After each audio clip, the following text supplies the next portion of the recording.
আসসালামু আলাইকুম দর্শক, দেশীয় অথবা প্রবাসের কাছে কিংবা দূরে যে যেখান থেকে আমাদের এখন অনুষ্ঠান দেখছেন বা পরবর্তী দেখবেন, সবাই ভালোবাসা, শ্রদ্ধা ও অভিনন্দন নিন।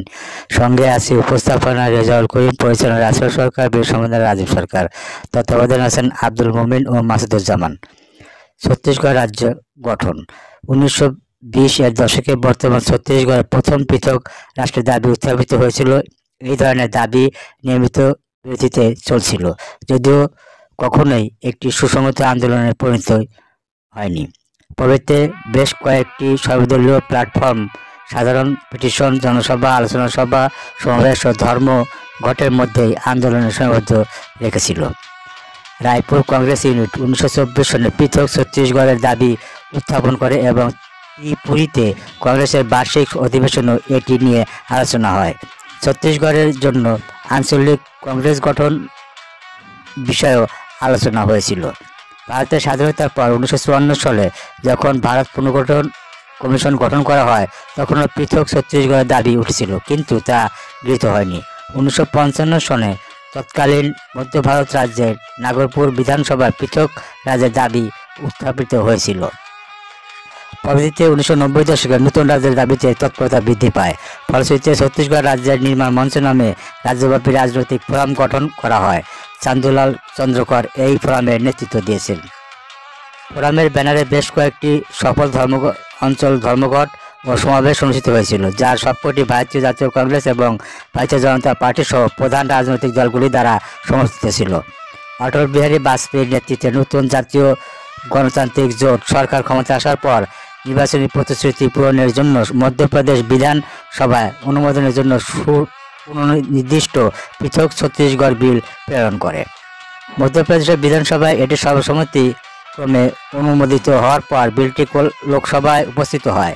পৃথক ছত্তিশগড় রাজ্য গঠনের লক্ষ্যে এই বিলটি লোকসভা ও রাজ্যসভায় পাশ হলে পৃথক পৃথক ছত্তিশগড় রাজ্য গঠনের পথ সুগম হয়। ভারতের রাষ্ট্রপতি 25শে আগস্ট 2000 এর মধ্যে প্রদেশ পুনর্গঠন আইন 2000 এ তার সম্মতি দেন। এই আইনের পরিপ্রেক্ষিতে ভারত সরকার 2000 সালের 1 নভেম্বর তৎকালীন মধ্যপ্রদেশ রাজ্যকে ছত্তিশগড় ও মধ্যপ্রদেশ বিভক্ত করার মাধ্যমে নতুন ছত্তিশগড় রাজ্য গঠন করে। ছত্তিশগড় রাজ্যের অর্থনীতি, শ্রমশক্তি অংশগ্রহণের হার এই রাজ্যের ভারতের সর্বোচ্চ স্থান রয়েছে। 15 থেকে 29 বর্ষীয়দের 43.6% এবং সামগ্রিকভাবে 62.7% অংশগ্রহণ রয়েছে। বেকারত্ব হার এই রাজ্যের ভারতের সর্বনিম্ন স্থানে রয়েছে। 15 থেকে 29 বর্ষীয়দের 9% এবং সামগ্রিকভাবে 2.4% রয়েছে মাত্র। ছত্তিশগড় রাজ্যের জনসংখ্যা, ছত্তিশগড়ের জনসংখ্যা 23.4%। 2011 সালে প্রায় 5.1 বিলিয়ন মানুষ শহর অঞ্চলে বাস করে। ভারতের সরকারের একটি প্রতিবেদন অনুসারে কমপক্ষে 34% তফসিলি উপজাতি, 12% তফসিলি জাতি এবং 50%-এরও বেশি অন্যান্য অনগ্রসর শ্রেণীর সরকারি তালিকার অন্তর্ভুক্ত। সমভূমিগুলির সংখ্যাধিকভাবে তেলি, সাতনামি এবং কুর্মির মতো বর্ণের প্রাধান্য রয়েছে। অপরদিকে বনভূমিগুলি সাধারণত গন্ড, আলবা এবং কামার, বুজিয়া এবং ওয়েনের মতো উপজাতিদের প্রাধান্য রয়েছে। এছাড়া ভাষী জনসংখ্যা রয়েছে। ব্রিটিশ রাজ আমল থেকেই বড় শহরগুলিতে বাঙালিদের একটি বিশাল জনগোষ্ঠী বিদ্যমান ছিল। তারা শিক্ষা, শিল্প এবং পরিষেবার সাথে যুক্ত। ছত্তিশগড়ের মধ্যে ভারতের একটি স্থলবেষ্টিত রাজ্য। 2001 সালের 1 নভেম্বর মধ্যপ্রদেশ ভারতের দক্ষিণ পশ্চিমাঞ্চলে স্থিত 16টি ছত্তিশগড়ি ভাষী জেলা নিয়ে এই রাজ্য স্থাপন করা হয়। রায়পুর এই রাজ্যের রাজধানী। 52,199 বর্গ মাইল আয়তন বিশিষ্ট এই রাজ্য ভারতের 10ম বৃহত্তম রাজ্য। ছত্তিশগড় রাজ্যের উত্তর পশ্চিমে মধ্যপ্রদেশ, পশ্চিমে মহারাষ্ট্র, দক্ষিণে অন্ধ্রপ্রদেশ, পূর্বে উড়িষ্যা, উত্তরে পূর্বে ঝাড়খণ্ড এবং উত্তরে উত্তরপ্রদেশ রাজ্য অবস্থিত। পূর্ব হিন্দি ভাষা এক বিশিষ্ট উপভাষা ছত্তিশগড়ি ভাষা এই রাজ্যের প্রধান ভাষা এবং হিন্দির সঙ্গেই রাজ্যের সরকারি ভাষা রূপে স্বীকৃত। এছাড়াও ছত্তিশগড়ে বিভিন্ন উপজাতি ও দ্রাবিড় প্রবাহিত ভাষা ও উপভাষা ও চল আছে। ছত্তিশগড় রাজ্যের ধর্ম, 2011 সনের আদমশুমারি অনুসারে ছত্তিশগড়ে 93.25% জনগণ হিন্দু ধর্ম অনুসরণ করে, যেখানে 2.02% ইসলাম অনুসরণ করে, 1.92% খ্রিস্টান ধর্ম অনুসরণ করেন এবং অল্প সংখ্যক মানুষ বৌদ্ধ, শিখ, জৈন ও অন্যান্য ধর্ম অনুসরণ করেন।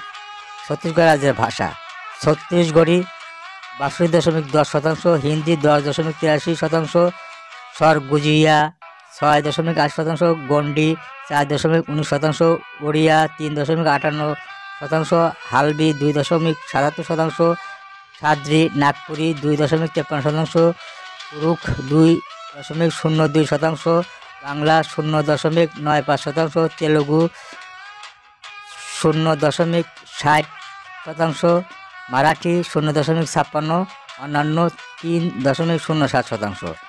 রাজ্যের সরকারি ভাষা হলো ছত্তিশগড়ি এবং হিন্দি। এই রাজ্যে ছত্তিশগড়ি হলো সংখ্যাগরিষ্ঠ লোকের দ্বারা কথিত এবং বুঝতে পারা ভাষা। অন্যান্য ভাষার মধ্যে ওড়িয়া ভাষা রাজ্যের পূর্ব অংশ বহুল ব্যবহৃত হয়। সাদ্রি ঝাড়খণ্ডের নিকটবর্তী উত্তর পূর্ব কথিত হয়। ছত্তিশগড়িকে আদিবাসীদের দ্বারা ফলতাহি বলা হয় ও ওড়িয়া বলা হয়। ছত্তিশগড়ি ছাড়াও হালবি, গন্ডি এবং ভাত্রির মতো বাস্তার অঞ্চলের উপজাতীয় লোকদের দ্বারা কথিত আরও বেশ কয়েকটি ভাষা রয়েছে।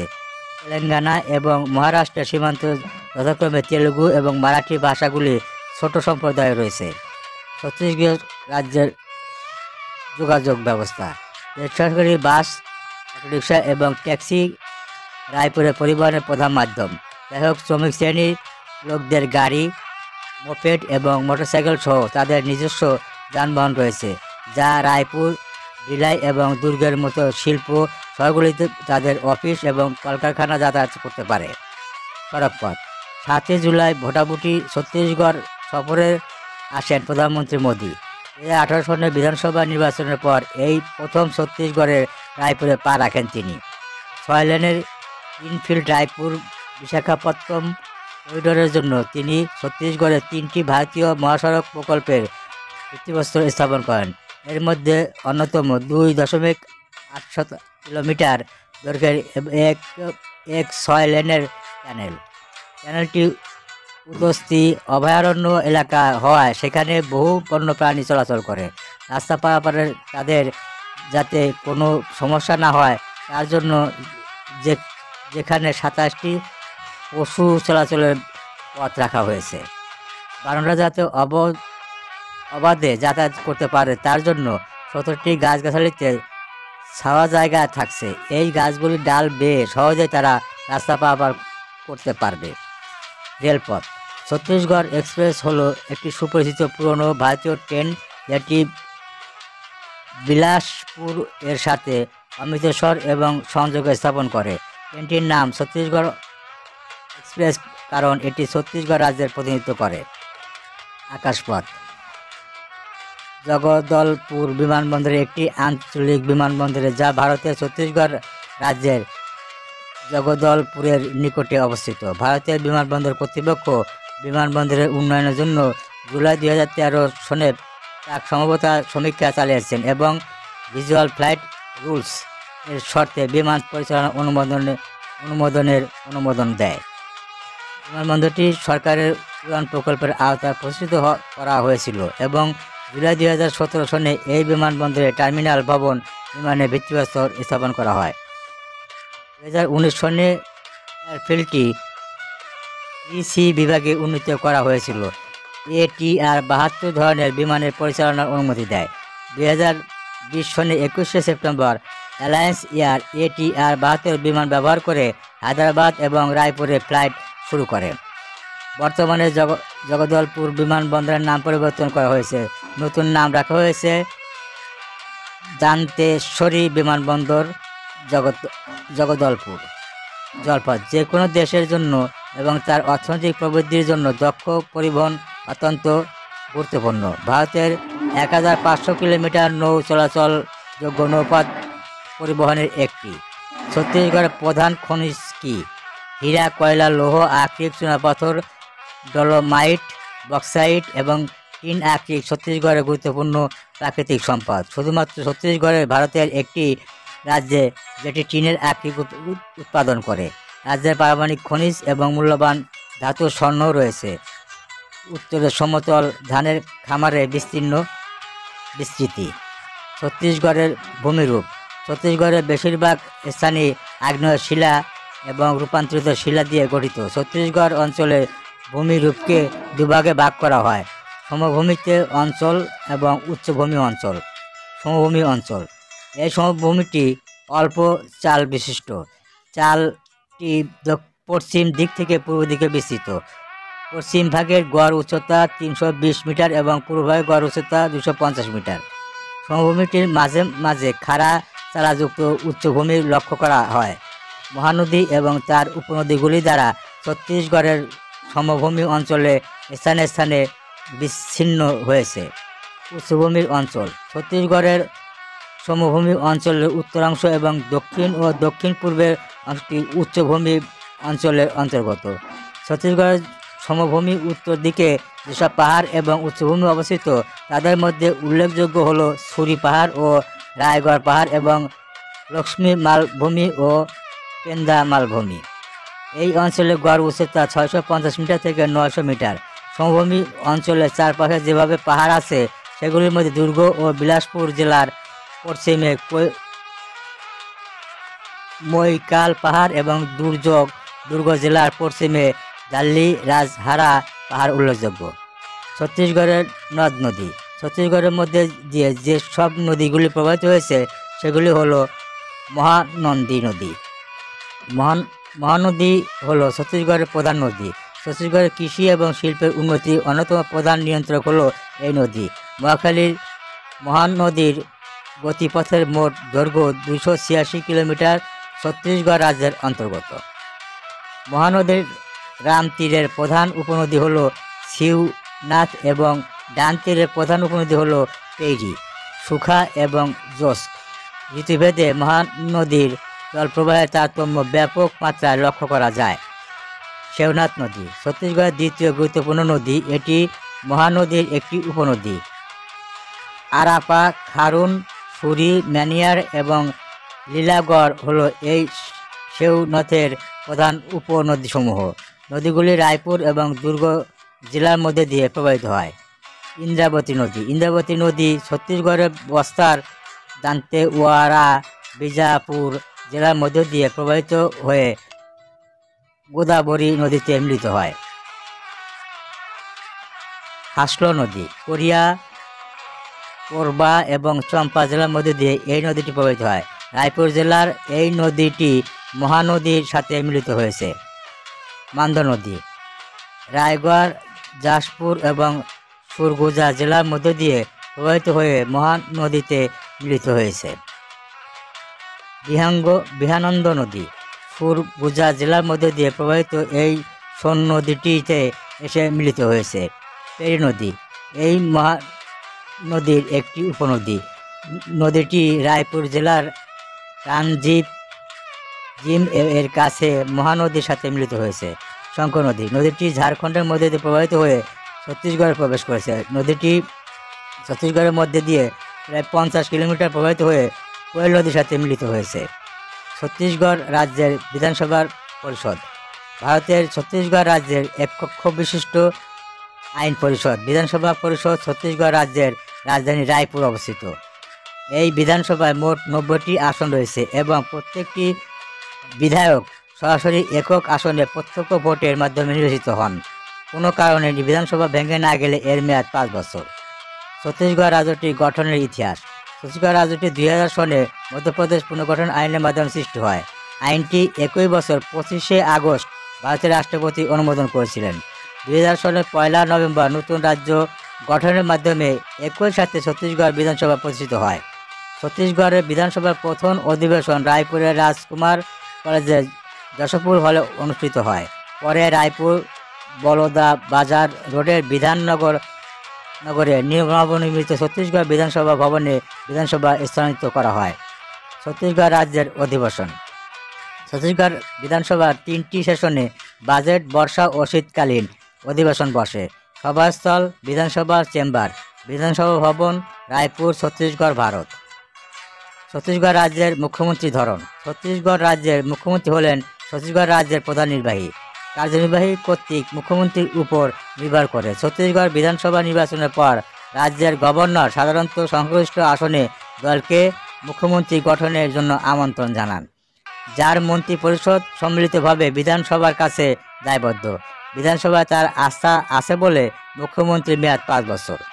2000 সালে 1 নভেম্বর ভারতের ছত্তিশগড় রাজ্যের গঠন থেকে বর্তমান পর্যন্ত কার্যরত মুখ্যমন্ত্রী হলেন অজিত কুমার, প্রমোদ কুমার যোগী, রমন সিং, ভূপেশ্বর বাঘেল উল্লেখযোগ্য। তারা নিজ নিজ দৃষ্টিভঙ্গি থেকে দেশের কল্যাণে, ভারতীয় গণতন্ত্রের জন্য তথা ছত্তিশগড় রাজ্যের জনগণের জন্য কাজ করে গেছেন।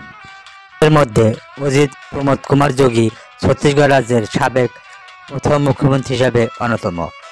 অজিত কুমার যোগী একজন ভারতীয় রাজনীতিবিদ, যিনি ভারতের ছত্তিশগড় রাজ্যের প্রথম মুখ্যমন্ত্রী হিসাবে দায়িত্ব পালন করেন। তিনি ভারতীয় জাতীয় কংগ্রেস রাজনৈতিক দলের সদস্য ছিলেন।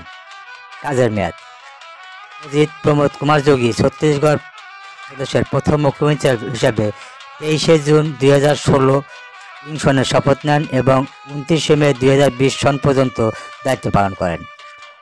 অজিত প্রমোদ কুমার যোগীর ব্যক্তিগত বিবরণ। জন্ম: অজিত প্রমোদ কুমার যোগী 29 এপ্রিল 1946 সনে বিলাসপুর, কেন্দ্রীয় প্রদেশ এবং বেরার, ব্রিটিশ ভারত, বর্তমান ছত্তিশগড়, ভারত জন্মগ্রহণ করেন। অজিত প্রমোদ কুমার যোগী 2020 সনে 29 মে শুক্রবার বিকেলে ছত্তিশগড়ের প্রথম মুখ্যমন্ত্রী মারা যান। তার ছেলে অমিত যোগী তার অফিসিয়ালি টুইটার হ্যান্ডেলে এই খবরটি নিশ্চিত করেন। মৃত্যুকালে অজিত প্রমোদ কুমার যোগী বয়স ছিল 74 বছর। হার্ট অ্যাটাকের পরে অজিত প্রমোদ কুমার যোগী হাসপাতালে ভর্তি করা হয়েছিল। এটি একটি পেট্রোলের বীজ তার গলায় আটকে যাওয়ার কারণে ঘটেছিল। রাজনৈতিক দল: জনতা কংগ্রেস ছত্তিশগড়। অন্যান্য রাজনৈতিক দল: ভারতীয় জাতীয় কংগ্রেস। 2016 পর্যন্ত। দাম্পত্য সঙ্গী: ডক্টর বেনু যোগী। সন্তান: অমিত যোগী। বাসস্থান: রায়পুর। শিক্ষাগত যোগ্যতা: অজিত যোগী ভোপালের মৌলানা আজাদ কলেজ অফ টেকনোলজিতে মেকানিক্যাল ইঞ্জিনিয়ারিং নিয়ে পড়াশোনা করেছিলেন। তিনি 1968 সনে বিশ্ববিদ্যালয়ের স্বর্ণপদক জিতেছিলেন। Raipur national institute of technology প্রভাষক হিসাবে সংক্ষিপ্তভাবে কাজ করার পর তিনি ভারতীয় পুলিশ পরিষেবা এবং ভারতীয় প্রশাসনিক পরিষেবার জন্য নির্বাচিত হন। 2014 লোকসভা নির্বাচন প্রচার: 2014 সনের লোকসভা নির্বাচনে মহাসমুন্ডু আসনকে কেন্দ্র করে 11 জনের স্বতন্ত্র প্রার্থী চান্দুলাল শাহ একই নামে প্রার্থী ছিলেন। এ সময় অজিত প্রমোদ কুমার যোগী মূল প্রতিযোগী ছিলেন বিজেপি দলের চান্দুলাল শাহ চূড়ান্তভাবে মাত্র 133 ভোটের ব্যবধানে নির্বাচনে জয়ী হন এবং অজিত প্রমোদ কুমার যোগীর বিরুদ্ধে ভোটারদের বিভ্রান্ত করার জন্য এই নামগুলি লাগানোর অভিযোগ করা হয়েছিল। সুধী: ভারতের ছত্তিশগড় প্রদেশের দ্বিতীয় সাবেক মুখ্যমন্ত্রী রমন সিং এর জীবনী দেখার জন্য আমন্ত্রণ রইল। অনুষ্ঠানটি সম্বন্ধে আপনার সুচিন্তিত মতামত দিন। অন্যকে দেখার সুযোগ করে দিতে অবশ্যই লাইক ও শেয়ার করুন। প্রিয় দর্শক, আমার জ্ঞান সীমিত ও নগণ্য ক্ষুদ্র জ্ঞানে ভারতের ছত্তিশগড় প্রদেশের সাবেক প্রথম মুখ্যমন্ত্রী অজিত প্রমোদ কুমার যোগী এর জীবনের বিস্তারিত ইতিহাস ও অন্যান্য বিষয়বস্তু বর্ণনা করা খুবই কষ্টকর বটে। আমি দার্শনিক বা ইতিহাসবিদ নই। আমি ভারতের ছত্তিশগড় প্রদেশের সাবেক প্রথম মুখ্যমন্ত্রী অজিত প্রমোদ কুমার যোগী এর জীবনী পাঠ করে যতটুকু বুঝতে পেরেছি তাতে কিছু তথ্য আপনাদের সামনে তুলে ধরার চেষ্টা করেছি। কাউকে ছোট অথবা বড় করে দেখা আমার উদ্দেশ্য নয়। ইতিহাসের পা থেকে তথ্য নিয়ে যদি মানব কল্যাণে কিঞ্চিত উপকার আসে সেই প্রত্যাশায় ধন্যবাদ জানাই উইকিপিডিয়াকে। আমার লেখাতে যদি আমি তথ্যগত কোনো ভুল করে থাকি তবে নিজ গুণে ক্ষমা করে দিবেন। ভুল করে ধরে দিলে আমি অবশ্যই শুধরে নেওয়ার চেষ্টা করব ইনশাল্লাহ। সবার কাছে দোয়া ও ক্ষমা প্রার্থনা করছি। আজ বিদায় নিচ্ছি। দেখা হবে নতুন কোনো অনুষ্ঠান ও তথ্য নিয়ে। ততক্ষণ ভালো থাকুন, সুস্থ ও নিরাপদে থাকুন। আল্লাহ হাফেজ।